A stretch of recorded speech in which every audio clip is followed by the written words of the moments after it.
Okay, we're good. Good morning. Oh, can you hear me? Can you hear me? Okay, can you hear? Okay.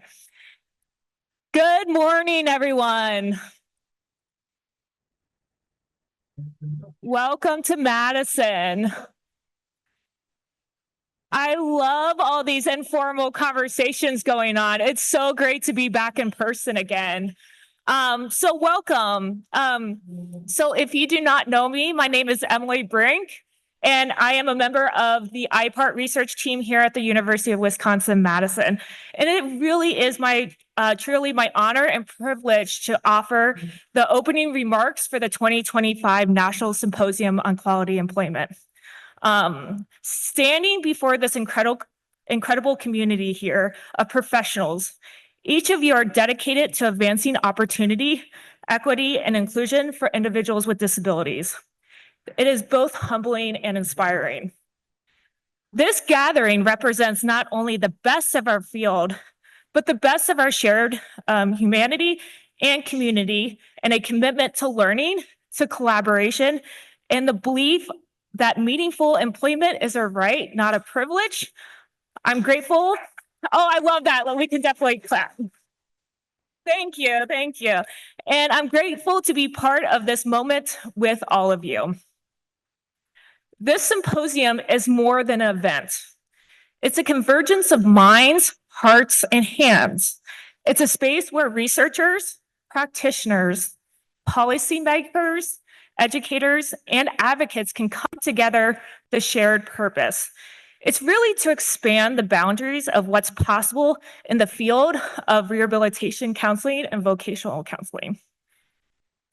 Together, we are here to deepen our understanding of the science, strengthen the integrity of our practice, and shape the future of this policy that supports individuals and persons with disabilities in achieving their independent living goals, employment goals, and social goals. This year's theme, evidence-based practices leading to quality employment of persons with disabilities, is not just a research focus.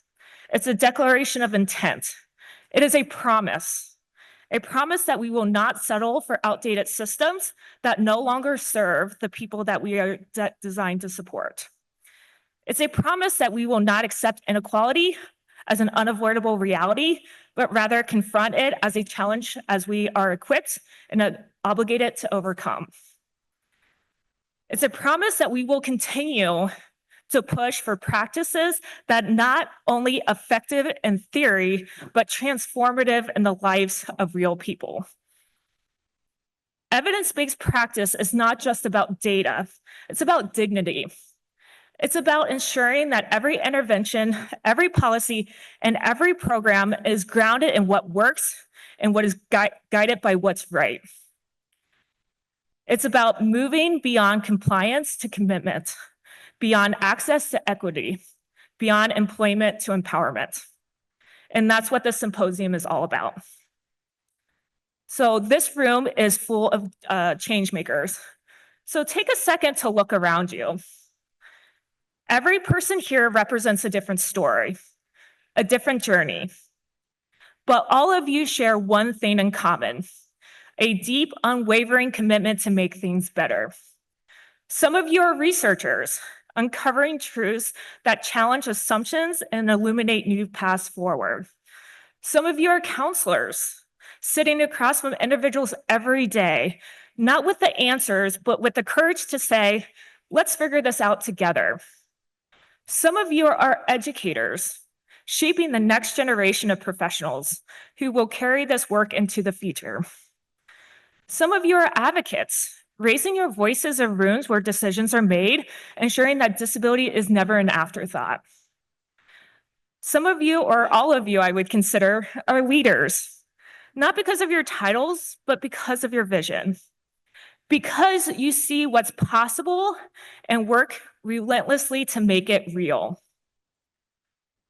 You are the ones who turn data into direction, policy into progress, barriers into bridges. You are the ones who remind the world that inclusion is not a favor, it's a right. Over the next 2 days, we'll hear some of the most thoughtful voices in our field. We'll explore how tribal cultures intersect with employment and how honoring identity and traditions can lead to more authentic, sustainable outcomes. We'll dive into the discovery processes, rethinking how we define potential, but not by limitation, but by strengths and interests and aspirations. We'll confront the underrepresentation of people with disabilities in apprenticeships and ask those hard questions of what are we missing? What are we leaving out? And how do we fix it? Not someday, but now. And we'll be challenged and inspired by Dr. Tim Tansey, who keynotes Navigating the Storm, Setting a Course for the Future of Vocational Rehabilitation. I have to give a shout out to my boss. This will help us navigate the complexities of our field and chart a course towards a more inclusive, more equitable future. But keep in mind, this symposium isn't just about listening. It's about engaging. It's about asking hard questions. It's about sharing those bold ideas and building something better and together as a group. Because change making doesn't happen in isolation, it happens in rooms like this, in conversations like these. It is in those quiet moments when we say, I never thought of it that way before, that really does make the change. So let's lean in, let's listen deeply, let's speak bravely, and let's learn here, just not informed, but transformed. So let's be honest, this work is not easy. It's complex, it's emotional, it's underfunded and misunderstood, but it's also deeply human and deeply necessary. Because we talk about employment and a wide variety of other topics, we're not just talking about jobs, we're talking about quality of life, we're talking about livelihood, we're talking about identity, right? We're talking about purpose, and we're talking about belonging. We're talking about the right to contribute, to grow, and to be seen. So as we begin this journey together, I invite you to do 3 things. 1, be open. Let yourself be challenged. Let yourself be changed. 2, be generous. Share what you know. Someone here needs your insight. We're not experts at everything, and you're an expert at something. Be hopeful, because hope is not naive, it's strategic. It is what keeps us moving forward. Before we get started with this great symposium, I do want to say a couple of thank yous as well. So just quickly for today, to the organizers. So we think of PLACE, we think of the University of Wisconsin-Madison, we think of our team here at IPART. Thank you for creating this space.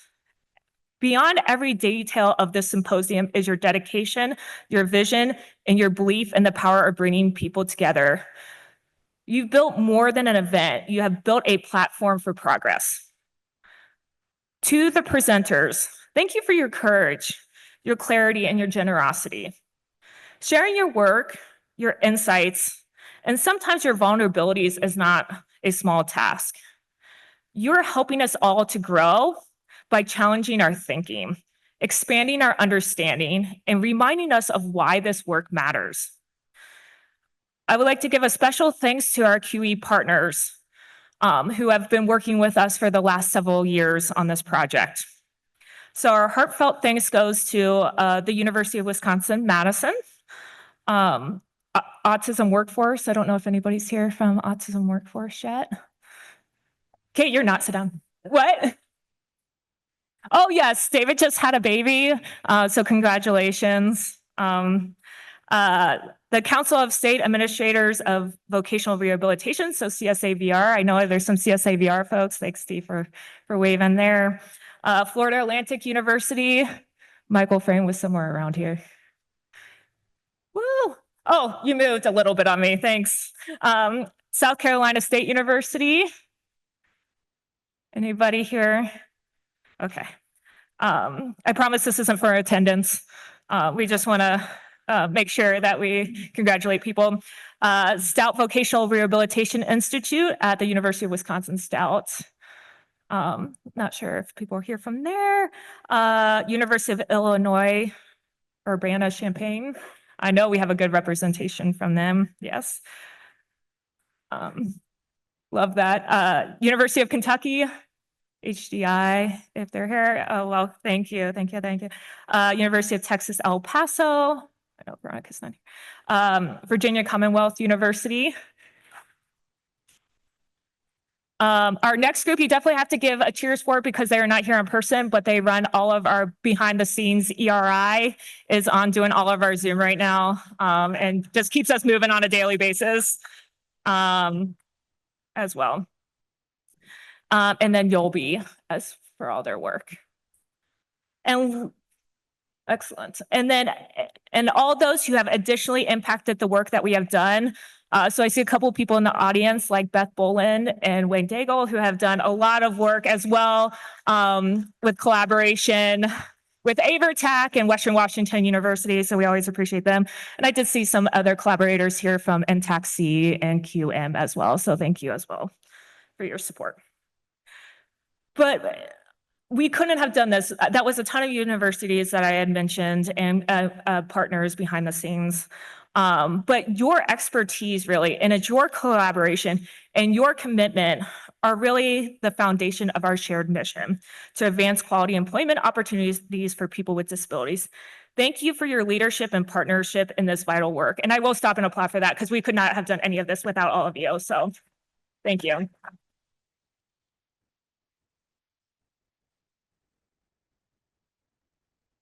And of course, I always want to recognize the attendees. Thank you for showing up. Whether this is your first symposium or your third, whether you're in person or you're online, your presence here does matter. And it just makes me smile. You are part of a community that is shaping the future of our field. Your questions, your conversations, and your curiosity, they really do contribute to that momentum that we're building and that we need to continue to build in the future. Lastly, before I end today, enjoy each other. Even though the weather outside might not be what we hope for, I encourage you all to embrace the true Madison experience. The Memorial Union, which is the building that we're in today, is a perfect place to gather, connect, and enjoy the vibrant spirit of this campus, whether it's rain or shine. At least it's not snowing. That can happen. So while you're here, don't miss the chance to try some classic Wisconsin cheese curds and soak up the lively atmosphere. Sometimes it's the cozy moments indoors that make our memories even more special. Let's make the most of the time together, regardless what the weather brings. But if it does get nice, please enjoy the terrace. For those who are attending today in person, please note that there are 2 presentations that are taking place on the 3rd floor. Be aware that some of those elevators may bypass the 3rd floor, so plan accordingly when moving between sessions. I believe they are on your right, my left, of the elevators that can take you and the stairs. That's the main staircase to the 3rd floor. Wi-Fi is through UW Guest if you have as well, so if you were asking about that. But if you do have any questions or need assistance finding your way, our registration table that is located on the 3rd floor and the staff there are more than happy to help. So to conclude us out today, let's make the next 2 days count. Once again, I've said this before, but let's listen with open minds, speak with open hearts, and collaborate with a purpose. Let's leave here not just informed, but inspired, not just connected, but committed. So welcome to the 2025 National Symposium on Quality Employment. Let's get to work. Thank you.